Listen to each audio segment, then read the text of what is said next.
They had observed countless civilizations rise and fall. Across the distant arms of the galaxy, species blossomed into sentience, spread their roots across stars, and eventually withered away under the weight of time or self-destruction. The Grand Council of Ziltriarch regarded such patterns as natural, inevitable. They were ancient enough to remember when the cycle was new. Curiosity had long since eroded into detached analysis. Yet when the first whispers of a primitive blue-green world at the edge of a barely charted system reached their attention, it barely registered more than a passing note. Another species emerging from their cradle, nothing more. The early scans revealed little concern. Their technology was primitive, their star travel non-existent, and their infrastructure clumsy and wasteful. Their biological resilience was notable, but no different from other Death World adaptations observed elsewhere. It was a curiosity, not a threat. Teams were dispatched to catalog, study, and if necessary, guide this new species gently into the broader galactic fold. The analysts were bored before the first reports arrived. The humans had survived environmental conditions that should have eradicated them. Disease, famine, predation, the full array of planetary hostility. Yet they had not merely endured, they had thrived. Their history was a brutal tapestry of endless conflict and calamity, stitched together not with caution, but with raw, relentless advancement. The aliens studied the ruins of ancient human cities, the remnants of wars so vast they reshaped continents, the echoes of civilizations devoured by their successors. There was no period of peace unmarred by preparations for the next inevitable conflict, no cultural zenith without the looming specter of collapse. To be human, it seemed, was to prepare for war as naturally as breathing. Initial psychological analyses yielded more troubling results. Human neural structures emphasize risk-reward systems far beyond normative species patterns. Where others might flee or freeze, humans fought, often against impossible odds, often with success. Their cognitive pathways thrived on adversity, forging higher reasoning not in pursuit of serenity, but in desperate gambles for survival. Pain tolerance was abnormally high. The ability to function under duress bordered on pathological. Even their emotional wiring, the core engine of sapient decision-making, was anchored to concepts of struggle, endurance, and triumph over opposition. Language offered further insights. War metaphors saturated casual communication. Victories were described not just in competitive terms, but in expressions rooted deeply in violence. Crushing it, fighting chance, battle plan. The human tongue had evolved not merely to describe conflict, but to celebrate it. The words used to bond, to inspire, to dream were steeped in combative imagery. Even the games of their offspring were simulations of battle, preparation rituals masked as recreation. Their culture reflected the same grim dedication. The greatest human stories were those of resistance and rebellion, not peaceful coexistence. Heroes were lionized not for wisdom or compromise, but for capacity to endure suffering and to deal it when necessary. Myths were drenched in blood, victories measured in casualties, civilizations defined by the wars that birthed or destroyed them. This was not merely a species that had fought to survive. It was a species that had made war a central tenet of its identity. Early encounters with human diplomatic envoys were illuminating. They were courteous, open, and eager to engage. Yet behind every gesture, every word, there lurked attention, a coiled readiness. Their demeanor suggested familiarity with danger, so intimate it had become second nature. When negotiations grew tense, humans did not display fear or desperation, but a peculiar sharpening of focus, a settling into moment as if stepping into a familiar arena. Other species recoiled from confrontation. Humans came alive. Further research unearthed even more disquieting revelations. Unlike most civilizations that developed organized conflict only after reaching certain technological thresholds, humans had practiced war at every stage of their societal development. From sharpened sticks to thermonuclear annihilation, there had never been a moment in their history untouched by the shadow of violence. Worse, each escalation of destructive capability was mirrored by a corresponding escalation in strategic sophistication. They did not merely invent better weapons. They reinvented the entire art of their application, over and over again. The analysis of human military doctrine exposed staggering layers of complexity. Their understanding of logistics, psychology, and terrain was rivaled only by their ability to adapt when plans unraveled. Redundancy was built into their operations as naturally as breathing, and improvisation was a prized skill. A defeated human force often proved more dangerous than an organized one, their scattered units becoming unpredictable and lethally inventive. Even in retreat, they could not be considered neutralized. Among the most chilling discoveries was humanity's capacity for total war. Many species engage in limited conflicts for resources or territory, bound by instinctive survival limits. Humans, when sufficiently provoked, abandoned all restraint. The concept of proportionality dissolved under the need for victory. Entire continents have been scarred, entire populations extinguished, when humans deemed survival required it. Their weapons evolved not merely to defeat enemies, but to annihilate them utterly. Even when not engaged in outright war, human societies maintained militaristic frameworks. Training was a cultural staple, survivalism a hobby, martial arts and combat sports a global phenomenon. Their media, films, literature, music, romanticized warriors, glorified battle, and immortalized sacrifice. The line between civilian and soldier blurred alarmingly. Should conflict arise, humanity had not just a standing military, but entire populations mentally and physically prepared to mobilize in defense or attack. The biological underpinnings were equally horrifying. Human physiology, while unremarkable at first glance, was revealed to be an apex designed for sustained combat. Endurance far exceeded that of most known species. The capacity for sudden bursts of strength in critical moments, fueled by complex hormonal surges, allowed them to perform feats normally impossible. Their senses could sharpen under stress, their decision-making accelerate under pressure. Injuries that would cripple or kill other beings were often survived, even overcome, by sheer willpower. Emotional resilience was perhaps the most terrifying trait. Traumatic experiences that would psychologically destroy other sapients often served to forge stronger, more determined humans. They adapted not only their strategies, but their very souls to survive and overcome. Entire generations bore the scars of catastrophe and emerged not broken, but sharpened. Efforts to probe deeper into human origins unearthed patterns that defied coincidence.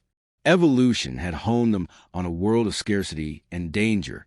Apex predators and environmental chaos had bred a species that was not merely reactive, but preemptively aggressive. Competition was etched into their DNA. Cooperation was not a rejection of conflict, but a strategic alignment for survival advantage. Even acts of compassion often carried undercurrents of strategic necessity. The first official contact did not unfold as the galactic powers had anticipated.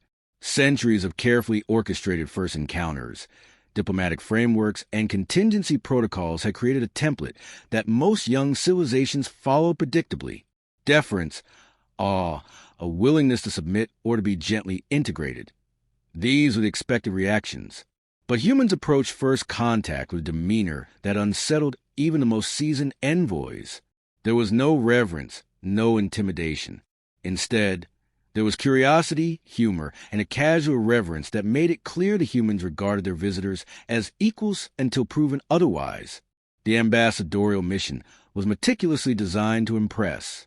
Advanced technology, displays of cultural refinement, subtle psychological manipulation, all failed to produce the desired awe. Humans marveled, certainly, but not with submission.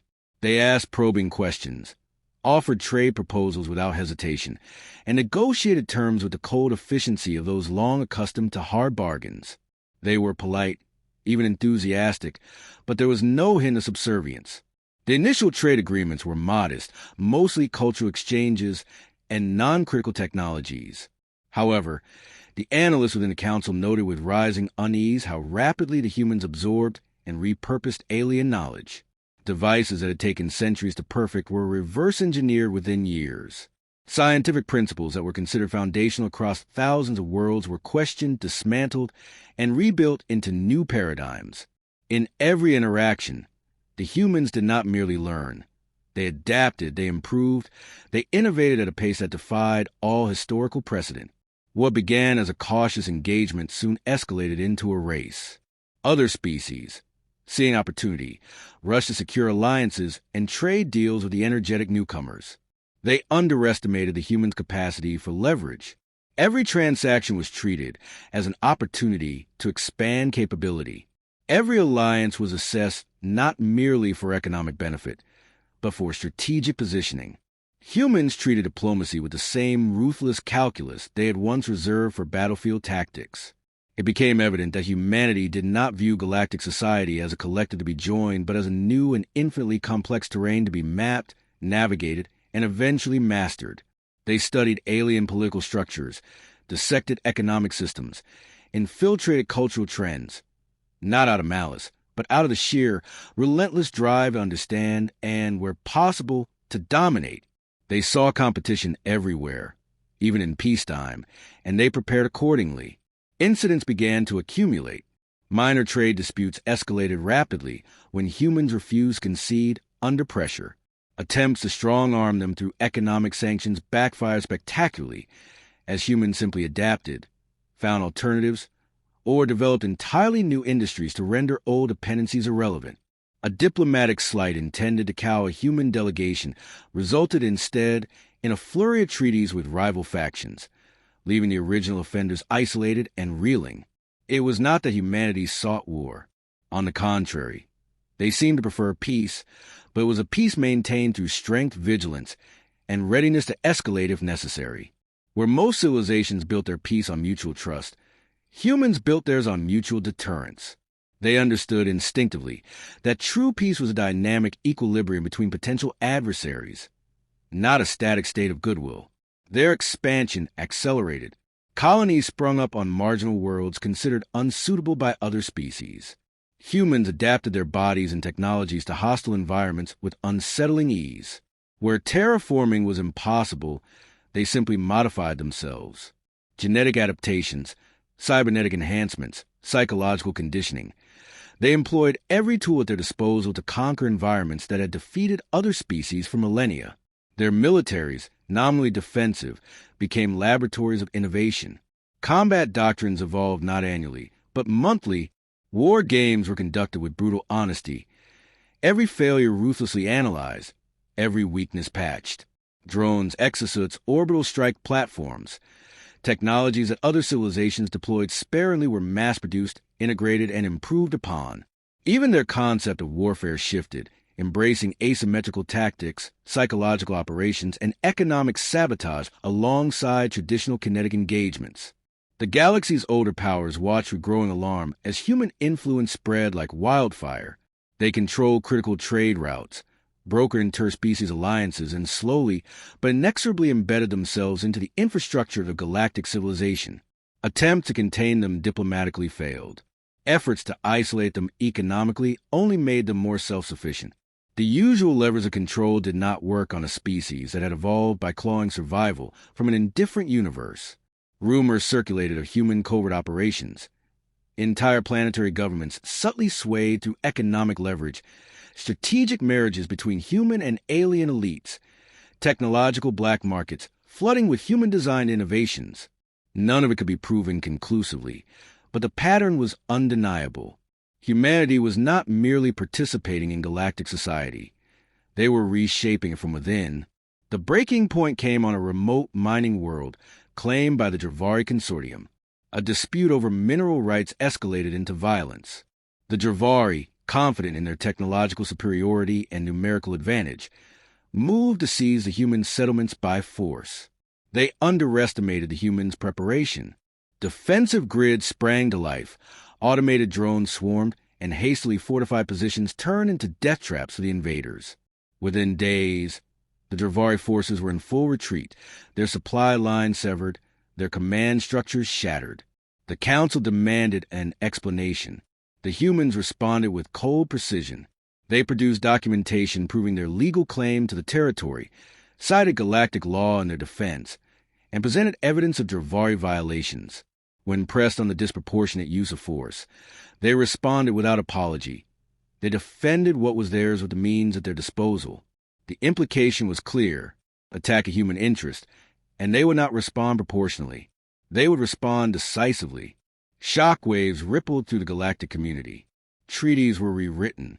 Borders were redrawn. Armies were expanded. But no one dared openly confront humanity. Fear took root, not because humans had declared hostility, but because they had demonstrated that they needed no alliances, no assurances, no permission. They could not be manipulated, intimidated, or easily defeated. And they were still accelerating, still evolving.